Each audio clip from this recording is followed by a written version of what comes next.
Então eu peço que vocês abram no Evangelho de Jesus Cristo segundo Mateus, capítulo 7. Nós vamos ler do verso 24 a 27. Mateus, capítulo 7, verso 24 a 27.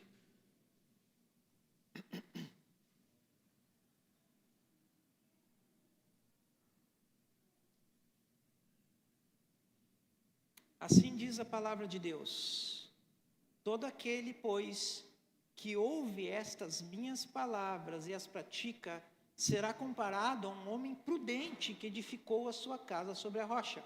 E caiu a chuva, transbordaram os rios, sopraram os ventos e deram com ímpeto contra aquela casa, que não caiu, porque foi edificada sobre a rocha. E todo aquele que ouve essas minhas palavras e não as pratica, será comparado a um homem insensato que edificou a sua casa sobre a areia. E caiu a chuva, transbordaram os rios, sopraram os ventos e deram com ímpeto contra aquela casa, e ela desabou, sendo grande a sua ruína. Vamos orar?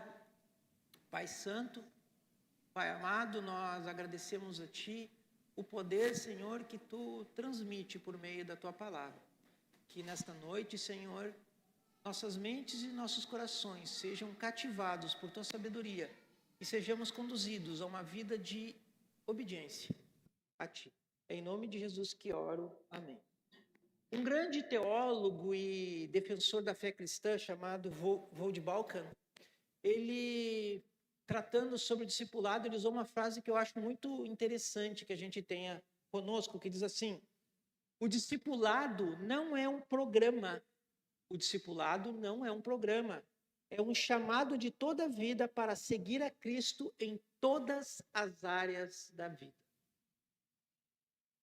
Esse trecho do Evangelho segundo Mateus conclui com uma exortação à maior coletânea de princípios ensinados por Jesus Cristo, que receberam, como eu disse no início, o nome de Sermão do Monte, Sermão da Montanha. Nesse sermão, e a curiosidade é que Jesus não proferiu tudo o que ele proferiu aqui no sermão como registrado de uma vez só. Seria impossível isso, mas é um apanhado que Mateus faz de tudo que foi ensinado durante o ministério de Jesus na Terra. Ele traz à tona os principais princípios da ética do reino de Deus. E assim, apresenta a conduta a ser vivida por todo cristão. Sendo mais claro, mais objetivo com você, nessa coletânea de princípios, nós somos ensinados e ordenados na forma que devemos viver a vida, se realmente somos discípulos de Jesus. E seus ensinos foram e devem ser avaliados à luz desta verdade, de que aqui nós não temos nenhum mestre ético, à semelhança de filósofos como Aristóteles, a nos dar orientações, mas nós somos apresentados a uma demanda declarada por um soberano. E sendo assim, o que nos é ensinado é para ser cumprido com esforço, seja esta nossa vontade ou não. É importante lembrar que Jesus Cristo ensinava, que o que ele ensinava, ele vivia. Sendo assim, ele não era apenas um modelo teórico, mas ele era um modelo prático de vida. É por isso que Jesus Cristo era considerado um mestre para alguns e um perigo para outros, principalmente os religiosos. A reação, portanto, ao ler o texto do povo não era estranha, daqueles que ouviam, ou eles se maravilhavam com Jesus, com sua autoridade, com sua sabedoria, ou o consideravam uma ameaça. Mas como Jesus conseguia causar esse impacto a quem o ouvia? Primeiro, mesmo que seja óbvio, você diga, isso é óbvio, pastor, Jesus era um especialista nas Sagradas Escrituras. Foi o conhecimento do livro de Provérbios que dá a Jesus a ideia principal que ele vai desenvolver nessa passagem, que está lá em Provérbios 10, 25, que diz assim: como passa a tempestade, assim desaparece o perverso, mas o justo tem perpétuo fundamento. Aqui está a semente da imagem que Jesus usa, a qual vão aparecer 2 casas e 2 construtores. Mas além de ser um especialista na palavra, nas Sagradas Escrituras, Jesus também era um especialista no que concerne a vida. Ele era um artesão. Nós romantizamos Jesus, a profissão de Jesus, chamando ele de carpinteiro, mas ele não era um carpinteiro. Ele era um artesão, faz tudo. E tudo que ele fazia, ele tinha para tal propriedade para falar. Então, construção de casas não era algo estranho para Jesus. Eles conheciam os fundamentos, eles conheciam a forma de construir alicerces, ele sabia perfeitamente do que ele estava falando. E como eu disse anteriormente, a gente não está aqui diante de um erudito falastrão. Nós estamos diante de um exemplo dado por um homem prático. Então, como se diz hoje, na atualidade, Jesus era um homem funcional. Se você quer saber o que é ser um homem funcional, querido irmão, olhe para Jesus. Ele era funcional. Jesus, além disso, era um homem que conhecia os seus ouvintes. E ele sabia muito bem como ilustrar seus ensinos e como ser bem entendido. Olha só que interessante. Todas as ilustrações que Jesus utilizava estavam baseados em fatos comuns de coisas que se sucediam todos os dias na Palestina. Há muitos terrenos, para quem teve oportunidade ou vai ter oportunidade, na Palestina, muito terreno que no verão, eles são assim lugares que você olha e você diz, nossa, que lugar lindo, sombreado, planinho, né? Mas o que acontece? No inverno, que é rigoroso e chuvoso, esse lugar planinho e calminho, ele se converte em forte correnteza de água, o que a gente chama de rio sazonal, tá? Então, muitas vezes, uma pessoa procurando um lugar para construir uma casa, ela, desconhecendo, ela poderia achar que esses terrenos baixos, arenosos, bem sombreados, defendidos do vento e do sol, poderia ser um lugar bem bacana para fazer a sua edificação. Mas, se ele fosse pouco atencioso e cuidadoso, ele não se daria conta deste detalhe, que ele estaria colocando sua casa justo no leito de um rio sazonal. Um rio onde no inverno as águas são muito fortes e a chuva desintegra tudo que tiver no caminho. Até que é um lugar tentador e muito encantador começar a pôr tijolos, né? Planinho, lisinho, não vou precisar aplainar, né? Chão arenoso, não precisa de trabalho para cavar, para chegar na rocha, bem tranquilo. Mas como Jesus falou, se você agir assim, você tem que se preparar para um desastre. Por quê? Porque somente casas cujo alicerce são firmes podem suportar embates de uma tormenta. E somente a vida cujo fundamento é firme pode suportar as provas. Jesus está nos dando uma lição aqui. O que aprendemos até aqui a respeito de Jesus Cristo, o homem mais sábio que esse mundo já viu, é que mesmo ele sendo Deus, a própria sabedoria encarnada, ele jamais deixou de ensinar na medida em que podemos compreender. Jesus Cristo não é um mestre por causa da sua erudição, mas por causa da sua capacidade de falar na linguagem daquele que ouve, de clara forma e atual. Jesus é atual. Portanto, e por que isso é importante? Porque a cada ensino de Jesus Cristo, a gente não precisa buscar conhecimento que está além do nosso entendimento. Mas nós devemos buscar, sim, uma mente e um coração disposto a aprender. E aqui fica muito claro que Jesus exige dos seus discípulos, para que esses tenham suas vidas bem fundamentadas na vida de Deus. E são duas coisas que Jesus exige primeiramente de nós. A primeira, como seus discípulos, devemos ouvir em tudo o que ele fala, sem exceções. A primeira exigência, como seus discípulos, devemos ouvir a Jesus em tudo o que ele fala e nos ensina, sem exceções. É curioso, né? Temos que ouvir a Jesus, mas é verdadeiro. Muitos dizem ouvir as palavras de Cristo, mas na verdade possuem um ouvido seletivo.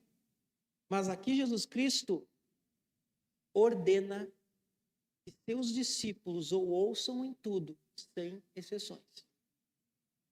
Há uma frase do pastor Charles Spurgeon que diz assim: se há partes do evangelho que você gosta e parte que você não gosta, você está num risco tremendo, porque não é do evangelho que você gosta. O evangelho é muito claro, muito preciso. Você não pode ser seletivo. Nós cantamos aqui no início do culto: seja Senhor do meu coração, não foi isso? Levanta a mão quem cantou aqui isso. Todo mundo cantou. Tem gente que não quer levantar a mão, mas todo mundo cantou. E se você cantou, você está declarando para o mundo: ele é meu Senhor. E se ele fala, eu obedeço. Então é isso que está sendo declarado aqui. Uma das maiores dificuldades é que, com muita frequência, as pessoas não sabem, elas não sabem o que Jesus ensinou, porque não querem ouvir o que Jesus está ensinando. São aquelas pessoas que conhecem Jesus apenas pela boca do outro.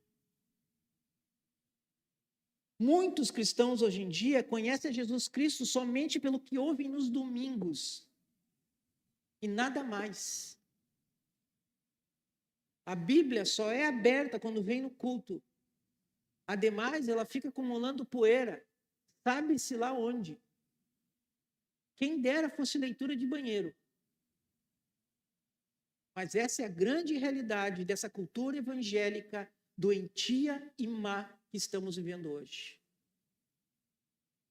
Não há uma busca diária por ouvir a Jesus e aprender de Jesus. Mesmo que Jesus tenha declarado que a sua vontade, que a vontade de Deus é que nós conheçamos a verdade, e ele se declara a verdade. Ele não usou palavras especiais. Ele foi muito claro: conheceis a verdade e a verdade vos libertará. Eu sou o caminho, a verdade e a vida de Deus. Você quer conhecer a verdade? Como conversamos hoje, né, nós os jovens, absoluto.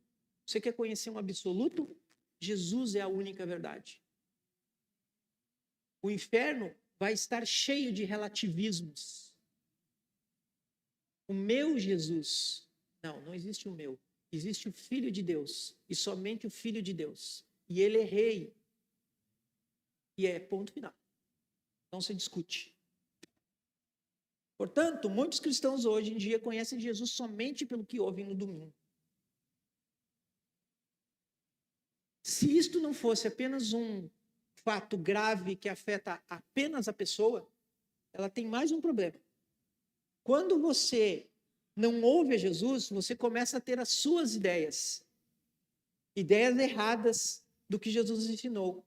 Por quê? Porque você não o ouve e você não aprende dele. Você vive num mundo em que Jesus não está. Você coloca na boca de Cristo coisas que ele não falou, que ele não viveu. E é por isso, por não ouvir a Jesus, que surgem as heresias, que surgem as divisões na igreja, que surgem as discussões que são sem fim e sem sentido. Sabe por quê? Porque a gente não aprende, a gente não ouve Jesus. Então, quando começam a acontecer esse conflito, para alguns é mais fácil abandonar a igreja ou criar um Deus que faça e pense como eu quero. Não, eu não quero esse Deus que, sim, vai enviar todo pecador não arrependido para o inferno. Não, esse Deus eu não quero. Esse Deus eu não quero. Ah? Esse Deus que me diz para perdoar meu inimigo. Não, esse Deus eu não quero. Eu vou criar um altar lá em casa e vou criar um Deus lacaio para mim. Um Deus que vai fazer a minha vontade. Um Deus que vai engordar minha conta corrente. Porque esse Deus que diz que eu tenho que aprender a ser satisfeito no pouco e no muito, esse Deus eu não quero. Eu quero moldar um Deus. E muitas vezes nós criticamos os idólatras. Aquela religião lá idólatra. Eu não sou idólatra. Mas o nosso altarzinho, o nosso deusinho medíocre está montado na nossa casa. Não, isso aqui do texto bíblico eu não gostei. Não. Isso aqui não foi Deus. Isso aqui foi a ideia do cara que estava escrevendo. Esse Deus que diz para mim andar 2, 3, 4, 5 milhas por amor ao meu inimigo, não, esse Deus eu não quero. Esse Deus que diz para mim dar pão para quem me odeia, não, esse Deus eu não quero. Não. Ora essa, eu tenho meu orgulho.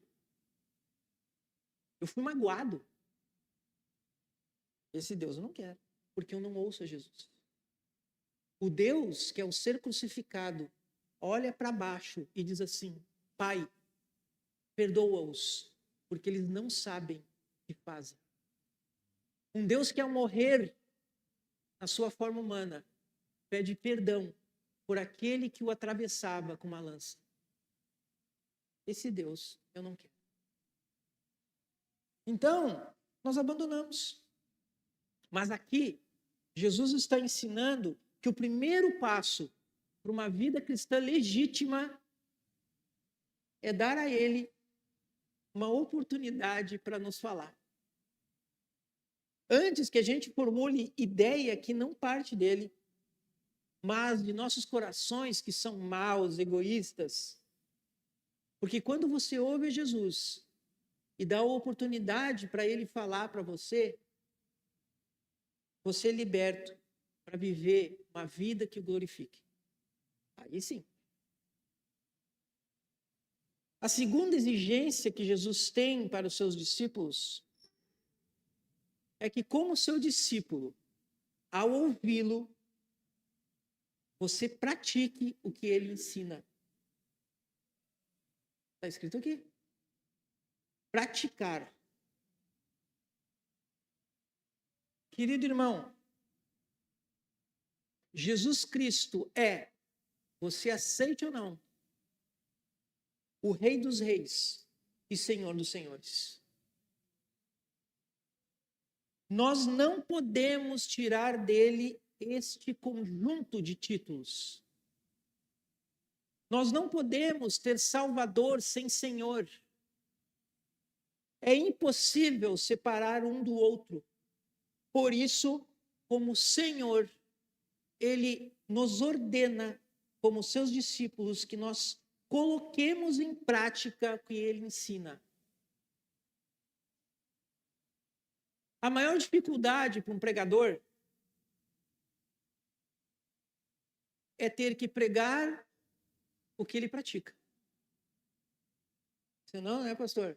A gente é um hipócrita. Então não é fácil. O conhecimento, queridos irmãos, só se torna importante e real quando a gente traduz ele em ação. É perfeitamente possível ser aprovado com altas distinções em um exame de ética cristã na universidade, sendo ateu. Mas para ser cristão, é necessário que o conhecimento se transforme em ação. A teoria se torne em prática. Como Tiago, na sua epístola, escreve, eu resumo aqui para vocês, a fé sem obra é morta.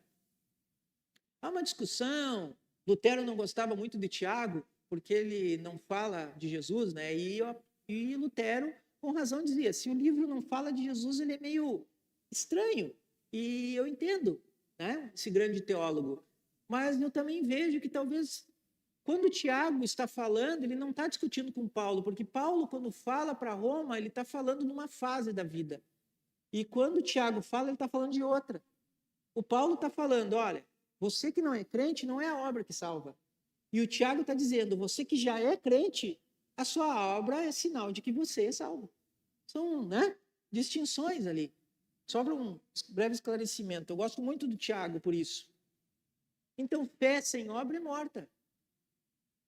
É hipocrisia. Eu venho aqui no culto e falo e digo, e, né? Aquele irmão piedoso que flutua numa nuvem. E lá fora, eu sou mais um comum, que não tem misericórdia. E, por exemplo, aqui a gente viu a igreja perseguida. Eu não acredito que nós não possamos ser tocados no nosso coração, que há irmãos em Cristo, ligados misticamente a nós, de forma sobrenatural, e a gente não sentir tristeza por eles. Quando ele fala ali, eu perdi meu pai, eu perdi minha mãe, mas Cristo tem me dado irmãos e mães e pais aqui dentro. É impossível isso. Fé sem obra é morta. Você quer ver um exemplo? E aqui vai mais para os homens, tá? As mulheres são muito obedientes, mas vai mais para os homens, tá? Não tem sentido, querido irmão, você ir para um médico se não está disposto a seguir a orientação que ele dá. Não tem. De pouco vale tu ir no especialista de qualquer tipo se a gente não está disposto e preparado a obedecer o médico. Não dá. E olha só, entretanto, há milhares de pessoas que infelizmente ouvem os ensinos de Jesus nas igrejas e que conhecem o que Jesus ensinou, e, entretanto, não fazem nenhum esforço, nenhum, para pôr em prática o que ouviram. Nenhum.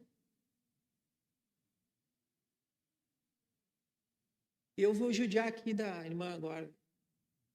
É uma piadinha de pastor, tá? Na verdade, não é uma piada, é uma lição. 2 irmãos tinham uma fazenda em Cristo. Um era de um pensamento teológico que Jesus é soberano, então ele vai fazer tudo independente de nós.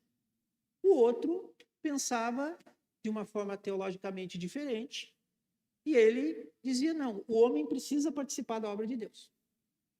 Ok. Divergências existem e são saudáveis. Então, todas as tardes, eles se encontravam e tentavam persuadir um ao outro a mudar de pensamento. Aí um dia aquele que dizia assim, não, Deus é soberano e eu querendo ou não, ele vai fazer a obra. Chegou e disse assim, irmão, graça e paz, eu estou observando agora a sua fazenda, nossa, que perfeição, o trigo crescendo bonito, as reses gordas, as ovelhas cheias de... né? E tudo isso por quê? Porque Deus decretou que seria assim. Aí o irmão deu uma olhada para ele e disse assim, realmente, irmão, eu reconheço que ele decretou. Agora você devia ter visto isso antes de eu começar a trabalhar. Você está entendendo? Ah, Deus vai salvar. Vai. Agora, sejamos bem sinceros. É muito triste nós saber que o próprio Cristo tem que vir e falar com o irmão porque nós não temos coragem de falar para eles. Claro que aqui é um caso excepcional, uma região perigosa e tudo mais. Mas como foi falado aqui, quem que vai ter que falar para o meu vizinho? Quem que vai falar para o meu colega de trabalho? Ah, Deus é soberano. Na hora certa. E nisso vai passando o tempo. E olha só para você entender. Não me olhe atravessado. Eu sou o vizinho que acredita na soberania de Deus. Tá bom? Mas eu não deixo de distribuir panfleto, eu não deixo de falar de Jesus. Você está compreendendo, irmão? Não basta ouvir. Tem que pegar e praticar. Tem que se esforçar, porque não é fácil. Não é fácil ler a Bíblia todos os dias. Não é fácil falar de Jesus para as pessoas. Não é, não. Sabe por quê? Porque muitos de nós não estamos bem preparados para isso. E a gente pode receber uma frase de contra. E como é que eu vou responder? Então, há vergonha, há o medo, há o melindre, há a timidez que é própria de alguns. Então, exige esforço, sim. Então, se somos verdadeiramente seguidores de Cristo, nós temos essas duas obrigações, acima de todas as coisas, que são o quê, então? Ouvir e fazer. Ouvir, fazer. O que Jesus nos ordena. E agora, se eu for pensar assim, não, mas 2 palavras, pastor, está me pedindo demais para decorar. A gente pode resumir ouvir e fazer em uma palavra? Pode. Obediência. Obediência. Esta é a palavra-chave. Aprender a obedecer é mais importante do que todas as coisas na vida de um cristão. O apóstolo Paulo, escrevendo a Timóteo, ele vai dizer que nós, pastores, devemos ser encontrados ricos em teologia? Garbosos? Pastores de grandes e mega igreja? Falando 3 ou 4 idiomas? Não é o teu caso, tá, Caio?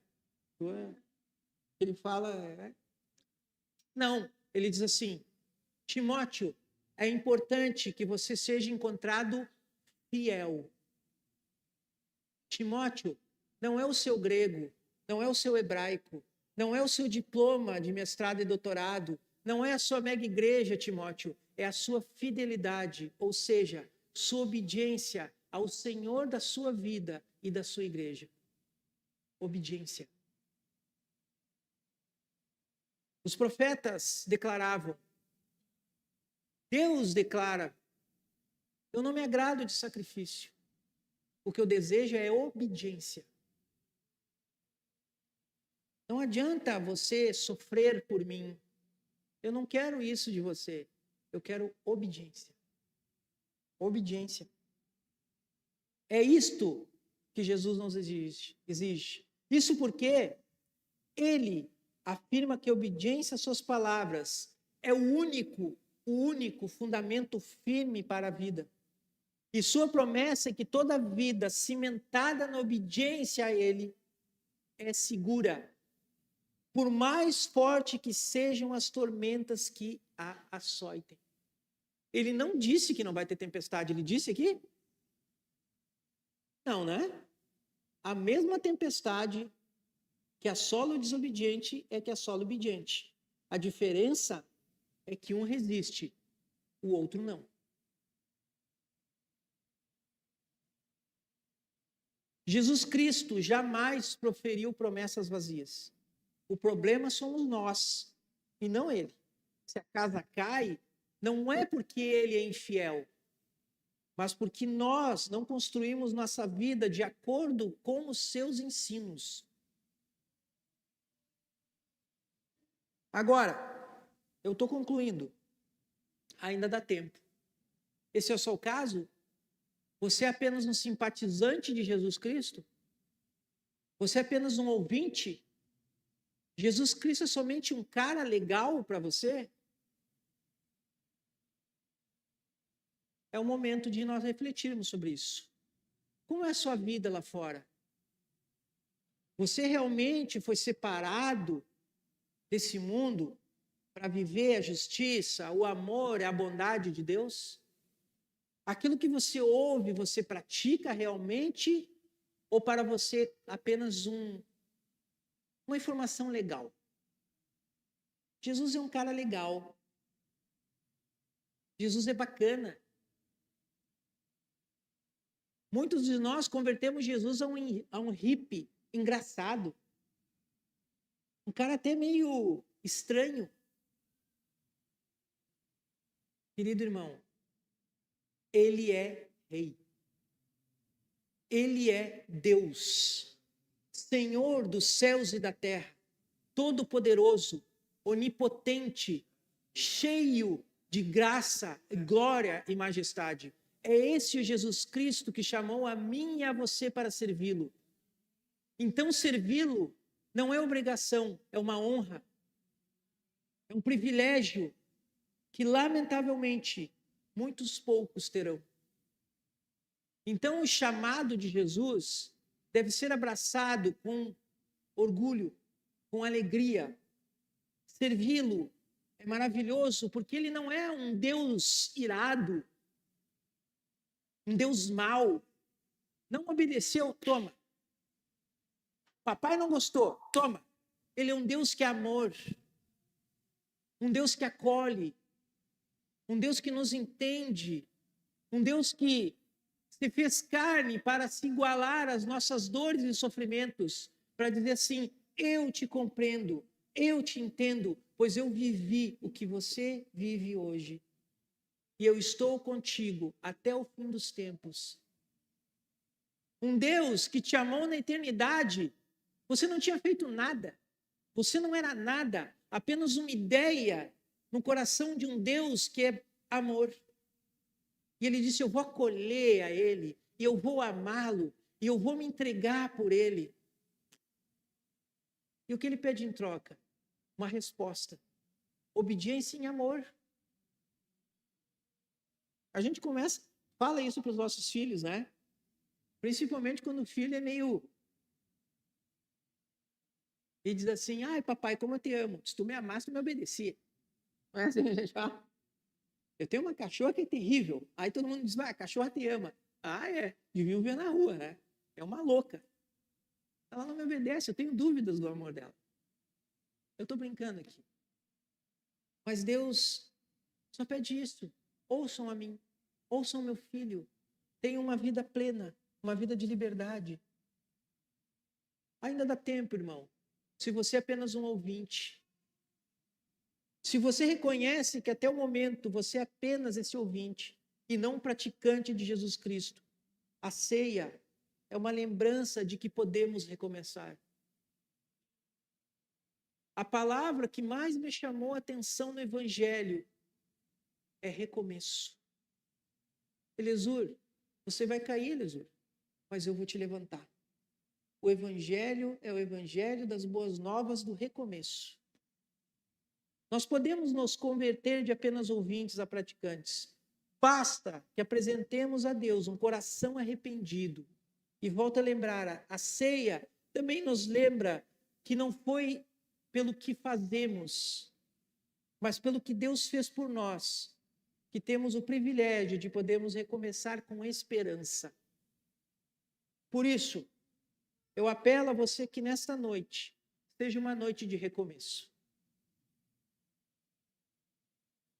Porque em breve Jesus voltará. E se nós não formos encontrados nele, vai ser uma vida eterna, de uma qualidade que eu não desejo para ninguém, de dor e sofrimento. Então, nessa noite, o meu desejo é que a nossa vida comece a ser fundamentada na obediência e não apenas na simpatia com as palavras de Jesus Cristo. Que nessa noite, eu e você nos convertamos de ouvinte para discípulos de Cristo. E assim, experimentemos a paz, mesmo que em meio às tormentas da vida. Amém? Vamos orar? Pai, humildemente, Senhor, te peço por mim e te peço pelos meus irmãos. Somos difíceis, Pai. Filhos de coração duro, cheio de fraquezas e dificuldades. Mas a nossa alegria está depositada, Senhor, no poder daquele que nos chama de amigo, que nos chama de irmãos, que é nosso Senhor Jesus Cristo.